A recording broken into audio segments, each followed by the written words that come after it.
I don't know how I was so blind. I should have seen it. I took a ball bat to his car and busted out the front window. I'm going to take him to the cleaners. He won't be left with a dime in his pocket. And then the most interesting one that I heard was, well, I think I'm just going to stay because I think it's more trouble to go out and find somebody else to fall in love with. Regardless of whether there's a monogamous relationship or not, there is one component that seems to always be present, and that is infidelity.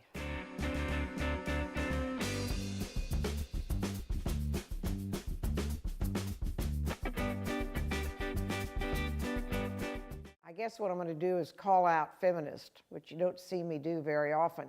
But I think in our society that women whose husbands cheat are expected to leave. You don't put up with that with a man. You leave that relationship. And there's a lot of pressure on women to leave. And if you think about, there's been many, but Hillary Clinton as one, she chose to stay in her marriage after he cheated. And she got a lot of backlash and was shamed for it. There is a lot of misunderstanding about infidelity and about the BDSM world. I'm throwing that in there because both people think those two things are about sex. And in reality, they're a factor, but that is not what it's about. Does that make sense? I had a lot of judgment when I was younger about people who had affairs. I said, I'll never do that, and those people are just bad, and they're immoral, and God will get them in the end, and all that stuff that I used to do when I was young because I was so stupid. So I said to my husband, don't cheat on me because you will be sorry. What I didn't say, of course, was I'm terrified that you're going to cheat because it'll be the end of our marriage. And I will be devastated. I don't know how to handle this. I can't imagine the kind of pain that is involved because I'm in pain thinking about it.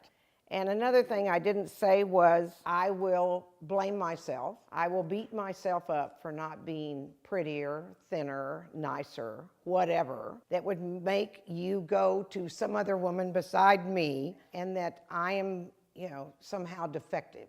And the secrets are what eat away at people because people are made to be truthful and not carry around secrets because it's a burden. It's when they could be more open if there weren't the judgment and the kind of things that we have going on. So the question today is, what are we going to do about this infidelity thing in our culture? How are we going to deal with it better? What are we going to do about it? How are we going to resolve it? Because fidelity causes a lot of traumatizing situations for people and a lot of destruction in a lot of ways. So I'm interested in your comments on infidelity.